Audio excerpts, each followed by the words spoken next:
dan juga dibukakan pintu kekayaan oleh Allah Subhanahu wa taala dan ditutup pintu kemelaratan.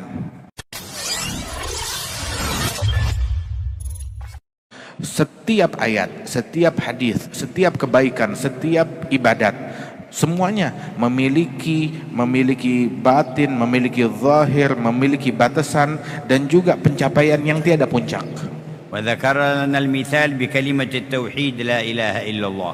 Disebutkan permisalan kita mengucapkan kalimat tauhid, kalimat la ilaha illallah. فالمبتدئون من عموم المسلمين والمؤمنين المعنى عندهم الذي في قلوبهم عندما يقولون لا معبود بحق إلا الله.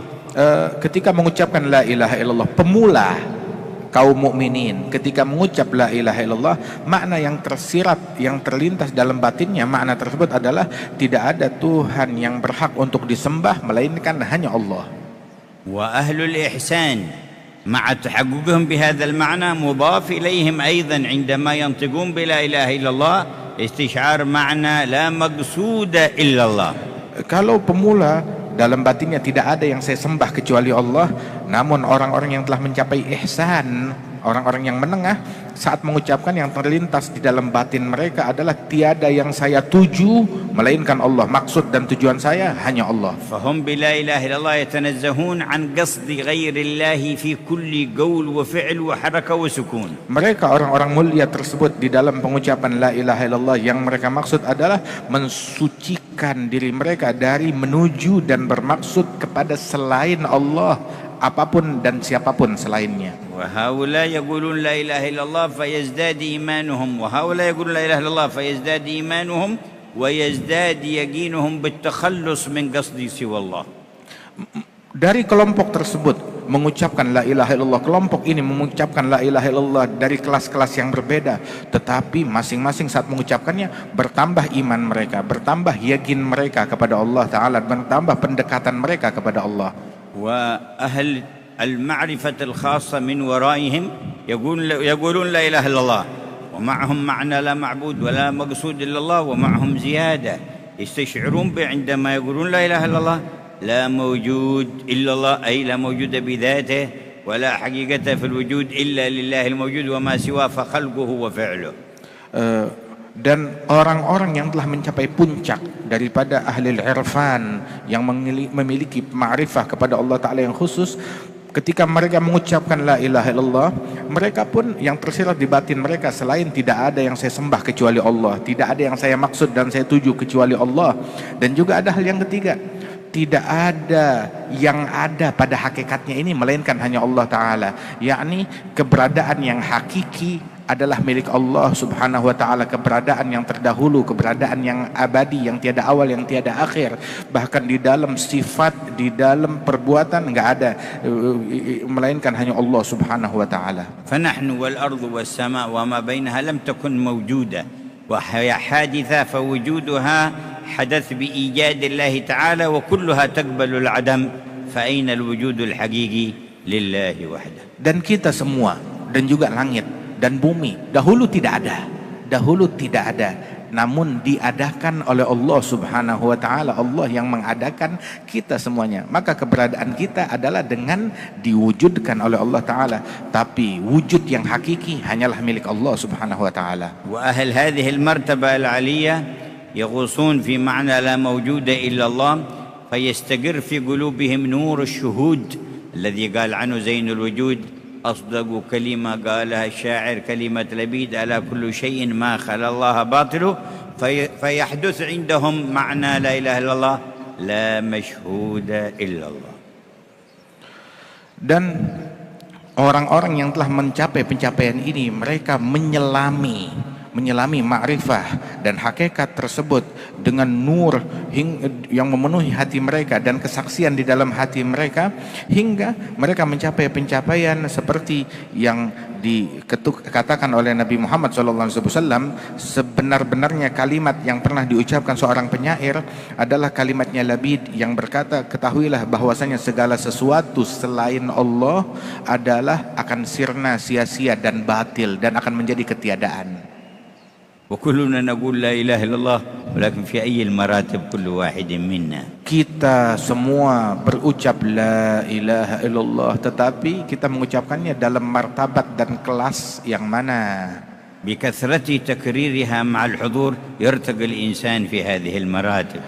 Dengan banyak mengulang-ulangnya disertai pemahaman dan kekhusyuan, dia akan mencapai pencapaian yang tinggi, akan menapaki, menanjak kepada tangga-tangga pengenalan kepada Allah yang lebih tinggi. وبتلقيها عن المتحققين بها يسهل العبور إلى الارتقاء في مراتبها. Dan dengan menerimanya kalimat tersebut kepada orang-orang yang telah mencapai hakikatnya, maka akan lebih mudah bagi orang itu, bagi muslim itu, untuk menapaki, menjajaki peringkat-peringkat pengenalannya. وأعظم من قالها من الخلق وأعلى من تحقق بها رسول الله محمد صلى الله عليه وسلم. Dan makhluk yang paling teragung di dalam mengucapkan kalimat ini dan mencapai hakikatnya yang tertinggi adalah Nabi kita, Nabi Muhammad sallallahu alaihi wasallam. خصه الله تعالى بتحقيق علمها وقال في القرآن فاعلم أنه لا إله إلا الله.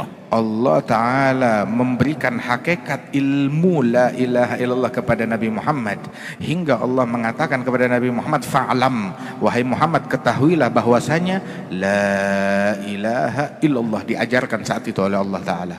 وتلقاها عنه الصحابة فهم أولى الأمة بالتحقق بها لأنهم أخذوها من لسان أعظم متحقق بها.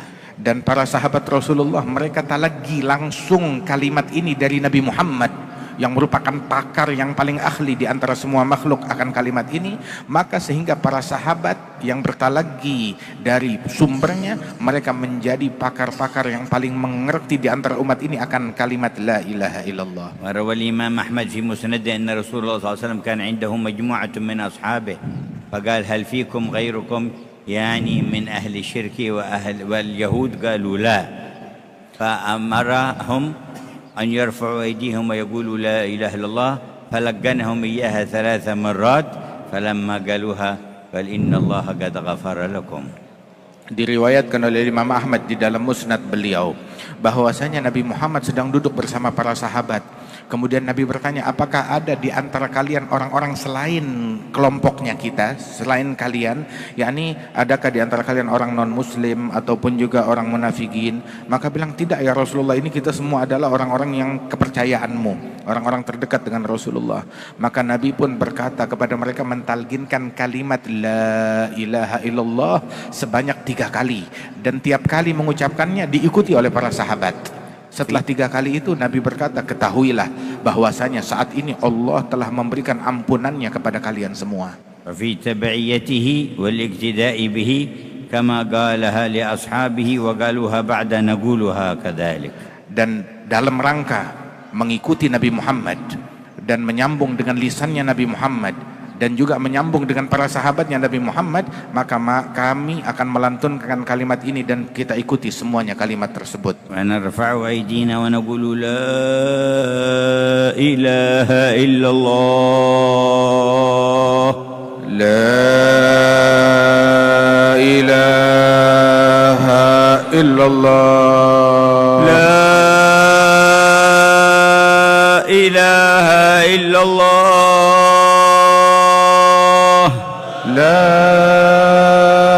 إله إلا الله لا إله إلا الله